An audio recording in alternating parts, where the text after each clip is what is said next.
진리는 나의 등대요 나의 방패다. 그 길이 비록 험하고 좁고 면도날같이 날카로울지라도 그것이 내게는 가장 가깝고 가장 쉬운 길이다. 안녕하세요. 책 읽어주는 스님 정목입니다. 모든 폭력을 악이라고 말하며 평생 무소유와 비폭력을 실천했던 인도의 성자 간디는 오직 진리만이 가장 쉽고 가까운 길이라고 말하고 있네요. 한 달여 시간 동안 온 나라가 깜깜한 밤바다 위를 떠도는 노를 잃어버린 배처럼 출렁대고 있지만 결국 우리가 기대고 나아가야 할 길은 진리라는 밝은 등대뿐이겠지요. 어느 때보다 고단했을 일주일을 보내신 여러분에게 오늘 이 시간이 잠시나마 숨 고르기를 할 수 있는 휴식 시간이 되었으면 합니다. 책 읽어주는 스님 정목입니다. 오늘은 간디의 자서전 중에서 한 대목을 골라서 프로그램에 문을 열어드렸었는데요. 뉴욕 타임즈가 뽑은 20세기 최고의 책 100권 가운데 선정되기도 했어요. 근데 이런 구절도 눈에 띄더군요. 진실을 추구하는 자는 먼지보다 겸손해야 한다. 세상은 먼지를 발밑에 짓밟지만 진실을 추구하는 자는 먼지에게조차 짓밟힐 정도로 겸손해야 한다. 그래야 비로소 진실을 보게 될 것이다. 비폭력과 불살생이 주를 이루는 아힘사, 불살생에 대해서 늘 고민하고 생각했었던 간디의 이 말이 오늘처럼 이토록 간절하게 다가온 날이 또 있었나 싶어요. 탄핵으로 온 나라가 어수선하고 2016년의 한겨울 중심에 서 있는 우리에게 참으로 많은 것을 생각하게 합니다. 오래전에 우리 선가에서는 내려오는 말 중에 조고각하라고 하는 가르침이 있지 않습니까? 고개를 숙여서 내 발끝 뿌리를 먼저 지켜보라. 먼지보다 겸손한 마음으로 고개를 숙여 스스로의 허물을 돌아볼 줄 알 때 사람은 좀 더 진실한 삶을 살게 될 것이다 라는 간디의 말씀을 오늘 대한민국 국민 모두가 한번 새겨보게 됩니다. 여러분께 한 가지 양해 말씀드리면서 이 시간 진행해야겠네요. 늘 제가 고민하는 것 여러분에게 문자 참여하세요. 편지 사연 보내주세요 해놓고 나서 우르르르르륵 보내놨는데 다 소개를 안 해드리면 또 귀를 쫑긋 세우고 내 거 언제 나오나 안 나오면 서운해지시고 이러죠. 여러분도 아시다시피 이 시간 방송은 겨우 1시간에 미치지 못하고요. 그 시간 동안 여러분의 문자 메시지만 소개하다 보면 아마 소중한 또 책 읽어드리는 시간을 다 왕창 빼버려야 할 거예요. 여러분도 원하는 바가 아니실 테고요. 서운함은 잠깐이지만 내 문자가 안 나왔다. 서운함은 잠깐이에요. 근데 좋은 책을 통해서 마음의 양식을 얻어간다면 그것이 더 풍성한 재산이 될 수 있지 않을까요? 그래도 몇 분 소개 좀 하고 지나가겠습니다. 0750님 부산에 사는 최지혜님이라고 하셨고 오랫동안 기다렸다는 문자 주셨네요. 7108님 대구 불교방송에서 제공하는 버스를 타고 지난번 행복 콘서트 아름다운 인연에 감사합니다. 동참했었어요. 행사가 길어져서 5시 50분 출발해야 하기 때문에 스님 뵙지 못하고 와서 아쉬웠습니다 라고 하셨네요. 지금 거듭 말씀드리지만 그날 장시간 동안 함께 해주셨던 우리 불교방송 시청자 청취자 여러분 고개 숙여서 다시 한번 감사드립니다. 그 장구한 시간 짜증 한번 안 내시고 다 끝까지 지켜주신 그 공덕으로 분명히 올 한 해 연말은 멋지게 마무리하실 수 있을 거라고 생각해요. 6305님 7년 전에 스님 배웠는데 7년 뒤에 뵙는 모습도 똑같네요 라고 하셨습니다. 그런가요? 7920님 스님 너무 벅찼습니다. 스님 모습 볼 수 있어서요. 등대지게 함께 부른 것 영원히 잊지 못할 거예요 하셨고 4728님 어제 허리가 아프신 엄마께서 스님을 기다리신다고 끝까지 자리를 지키셨어요. 역시 기다리길 잘했더군요. 진심 담긴 말씀에 감동받고 돌아왔습니다 라고 하셨네요. 허리도 아프신데 장시간 앉아 계신 어머니께 정말 송구하다는 말 한마디 전해드리고요. 고맙습니다. 8548님, 금요일 기분 좋은 아침이에요. 스님 목소리 들을 수 있고, 그리고 내일은 출근 안 해도 되는 주말이라 더 좋아요. 1925님, 어제 장충체육관에서 스님 기다리다 목 빠질 뻔했거든요. 안 나오시면 어떡하나 라고 했었습니다. 정말 기뻤어요 라고 하셨는데요. 그래요. 그 긴 시간 동안 허리가 아픈데도 기다려주신 여러분의 공덕, 불교방송은 결코 잊어서는 안 된다고 생각합니다. 끝으로 한 분만 더 소개할게요. 2557번님. 기회가 된다면 정각사 절에도 꼭 한번 가보고 싶다는 생각이 가끔 들곤 했었습니다. 스님 나오시는 금요일 아침이네요. 저는 정화보살이라 그래요. 반갑고 행복합니다. 라는 문자 주셨습니다. 며칠 뒤 12월 11일 일요일이에요. 우리 정각사에서 작은 사랑 아픈 어린이 돕기 행사가 있습니다. 연말 법회 시간 되면 발걸음 하셔도 좋지요. 그 지역번호 02-742-1231번으로 전화하셔서 우리 작은 사랑에 참여해 주셔도 좋겠습니다. 제 앞에 지금 여러분이 보내주신 문자가 프린트로 수북하게 쌓여 있어요. 이걸 다 읽어드리지 못하는 제 심정 너무 잘 아시겠죠? 여러분의 깊은 이해를 바라면서 그냥 이대로 진행할게요. 그 대신 한 가지 약속드리겠습니다. 여러분 방송 진행되는 중에 문자 메시지 보내주시면 제 가슴에 다 한 분 한 분 담아서 제가 있는 사찰 정각사 불단에 올리고 축원하는 마음으로 부처님께 올려두도록 할게요. 그것으로 충분하죠? 살아있는 것은 다 행복하라. 128편의 잠언으로 엮은 그 책 가운데서 두 번째로는 너는 너의 세상 어디에 있는가 라는 말씀 이어서 읽어드릴게요.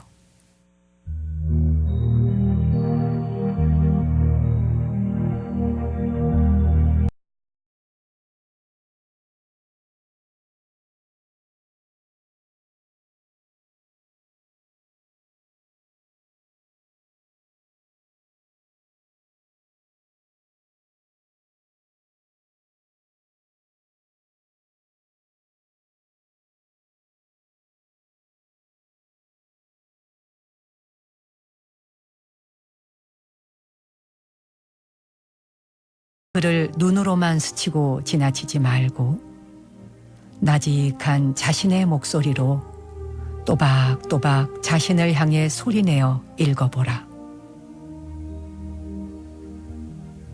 자기 자신에게 되묻는 이 물음을 통해 우리 각자 지나온 세월의 무게와 빛깔을 얼마쯤은 가늠할 수 있을 것이다.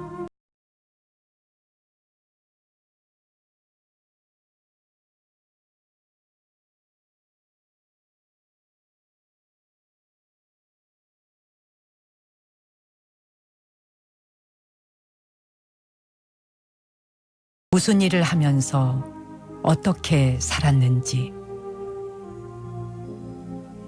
어떤 이웃을 만나 우리 마음을 얼마만큼 주고받았는지,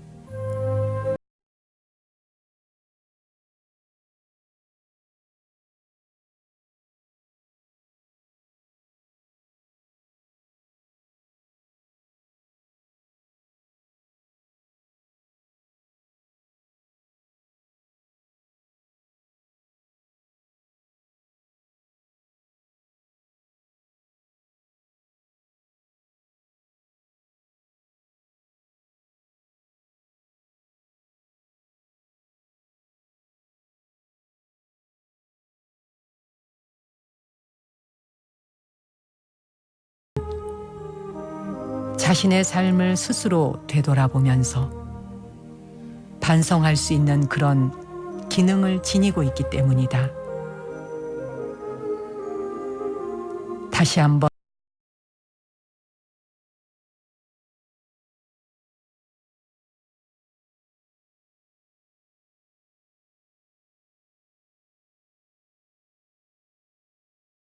우리는 저마다 마음속 깊은 곳에서 울려오는 진정한 자신의 소리를 듣게 될 것이다.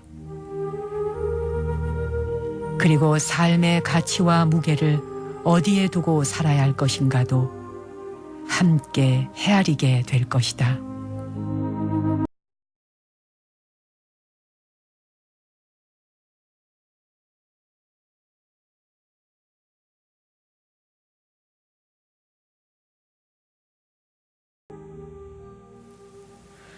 네, 오늘 법정 스님의 살아있는 것은 다 행복하라. 이 한마디 한마디 또 한 줄 한 줄 어느 글귀 하나 스쳐 지나갈 수 없는 보석 같은 그런 말씀들이네요. 우리가 처해 있는 대한민국의 현실 앞에 스님께서 묵직하게 무게 있는 한 말씀을 내려주는 법어이기도 합니다. 너는 세상 어디에 있는가? 그리고 너에게 주어진 몇몇 해가 지나갔고 몇몇 날이 지났는데 너는 네 세상 어디쯤에 지금 와 있느냐. 예, 마르틴 부버의 인간의 길에서 하는 그 말을 내 목소리로 내가 들리도록 읽어보아라 하는 이 말씀이 제게도 오늘은 가슴에 깊게 젖어옵니다. 안으로 나 자신을 살피지 않는다면 인생의 전체적인 리듬을 잃어버리게 된다. 그냥 그날이 그날인 것처럼 그렇게 살아서야 되겠느냐 라는 그런 말씀을 여러분도 아마 굉장히 깊게 와 닿으셨을 거라고 생각이 들어요. 삶의 가치와 무게를 어디에 두고 살아야 할 것인지, 그리고 나는 지금 내가 어디에 땅에 발을 디디고 있는지 오늘 화두 삼아서 되묻게 됩니다. 스님 앞에 다시 한번 고개 숙여 큰 절 올리게 되네요. 책 읽어주는 스님 정목입니다라는 이 시간에 몇몇 분이 또 제 앞으로 책 선물을 보내오셨어요. 그 백우선님이라고 하는 분이 백우선 시집 탄금이라고 하는 시집을 보내주셨는데 전남 광양 출생이신 백우선 시인께서 정목 스님께서 라디오에 다시 뵙게 되어서 너무 반갑습니다 하면서 사인을 해서 보내주셨네요. 제가 이 책도요 잘 읽어보고 역시 불단에 올려서 축원해 드릴게요. 또 한 분 있습니다. 그 백우선님께서 2권의 책을 보내셨는데 지하철의 나빗대라고 하는 동시집도 보내셨는데 이 앞에 보니까 스님 이 책의 그림은 제 딸이 아주 어렸을 때 그린 그림이에요 라고 하면서 그림과 글이 함께 있는데 얼마나 그림이 사랑스러운지요. 이 딸이 궁금해져요. 와, 이 사람은 이 딸은 화가로 성장해야 될 것 같습니다. 역시 이 2권에 보내주신 시집과 동시집 감사하게 잘 읽고요. 불단에 올려서 축원해 드리도록 할게요. 고맙습니다. 문자 주신 분 중에 8297번님이 지나간 10월 19일이 셋째 형님 진광섬유 윤중선 사장님 그리고 조카 소방관의 윤종미 생일이었대요. 축하한다고 하시면서 양력으로는 11월 18일이 대구 달서구에 사는 용성 통장님 결혼기념일이었다고요. 축하한다는 이 문자 좀 읽어달라 하셨습니다. 혹시 오늘 방송 듣고 계실지 모르겠네요. 6009번님 스님의 목소리는 내 영혼을 잠재우는 마력 같은 목소리예요. 와, 최고의 극찬이십니다. 고맙습니다. 7920님도 일전에 TV에서 제주도 올레길을 소개해 주실 때 잠깐 그 엄마가 섬그늘에 불러주셨잖아요. 그 모습이 너무 뵙고 싶고 그리웠거든요. 그런데 이렇게 이제 방송에 나와서 고맙다 이런 말씀 해 주셨어요. 정말 소개할 분이 너무 많은데 어떻게 해야 되나 안타깝고 한 분만 더 소개할게요. 2253님 우리 지금 PD가 밖에서 끊으라고 난리예요. 이분을 왜 소개하느냐 하면요. 용인에 살고 계시는 초심불자시래요. 이경애님 처음으로 불교방송에 문자라는 걸 처음 보내신대요. 이런 거 안 읽어드릴 수가 없죠. 그리고 정각사에서 우연히 만나 뵈었는데 너무 좋았다 하셨는데요. 내일 모레 글피 12월 11일에 정각사 또 오세요. 그날 뵙도록 하죠. 법정 스님께서는 평소 개울가에 앉아 무심히 귀를 기울이고 있으면 물만이 아니라 모든 것은 멈추어 있지 않고 지나간다 하는 말씀을 하셨지요. 지금은 비록 초록은 사라지고 온통 무채색만이 남은 황량한 겨울의 들판이지만 이 추운 겨울이 지나고 또 봄은 올 거예요. 그리고 그 빈자리에 꽃은 피어날 테지요. 우리 모두 어려움 속에서도 바른 마음 잃지 않고 아프지 않고 건강하게 한 해를 잘 마무리했으면 합니다. 책 읽어주는 스님, 벌써 오늘 순서도 접을 때가 다 됐네요. 어쩜 이렇게 시간은 잘도 달려가죠? 저는 다음 주 이 시간에 다시 찾아뵙기로 하고요. 물러갑니다. 이번에는 영혼을 깨우는 책 한 권을 골라서 낭독해드리는 마음을 움직이는 책 순서입니다. 이번 주에는 낭독할 책을 고르는데 정말 많은 고민을 하게 됐어요. 지금처럼 나라가 혼란스럽고 또 많은 사람이 길을 잃고 헤매고 있을 때 덕 높은 어른의 한 말씀이 어느 때보다 절실하잖아요. 시대를 살다가 가신 수많은 어른들 중에 가장 먼저 떠오르는 분이 법정 스님이셨습니다. 만약 스님께서 살아계신다면 지금의 이 전국을 보고 뭐라고 말씀하실지 아마도 번개 같은 법문으로 지혜 한 말씀 내려주지 않으셨을까 그렇게 생각도 해보고요. 혼란의 시대를 살고 있는 오늘의 우리에게 스님께서 남겨주신 말씀은 여러모로 의미가 있어요.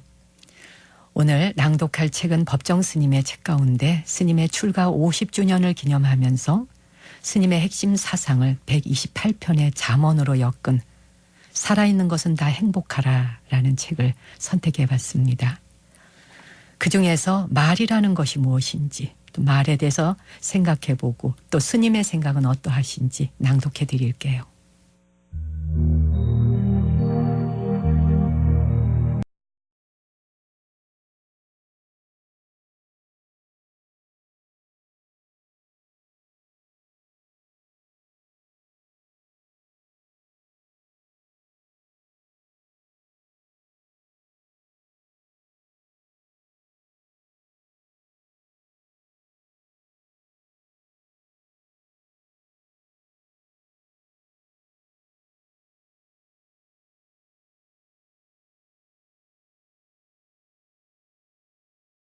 우리를 기다리고 있다고 할지라도 내 자신이 들을 준비가 되어 있지 않으면 그 어떤 좋은 말도 내게는 무의미하고 무익하다. 좋은 말, 좋은 가르침은 사람의 입을 거쳐서만 나오는 것이 아니다. 우주 만물이 매 순간 그때 그곳에서 좋은 가르침을 펼쳐 보이고 있다. 우리는 어려서부터 얼마나 많은 좋은 말을 들어왔는가. 지금까지 들은 말만 가지고도 누구나 성인이 되고도 남을 것이다. 말이란 그렇게 살기 위한 하나의 방편에 지나지 않는다. 실제의 삶에 이어지지 않으면 말이란 공허하다. 자기 체험이 없는 말에 울림이 없듯이 그 어떤 가르침도 삶으로 구체화되지 않으면 무의미하다. 깨어있고자 하는 사람은 바로 그 순간을 살아야 한다. 좋은 말은 어디에 있는가? 그대가 서 있는 바로 지금 그곳에서 자기 자신답게 살고 있다면 그 자리에 좋은 말이 살아 숨쉰다.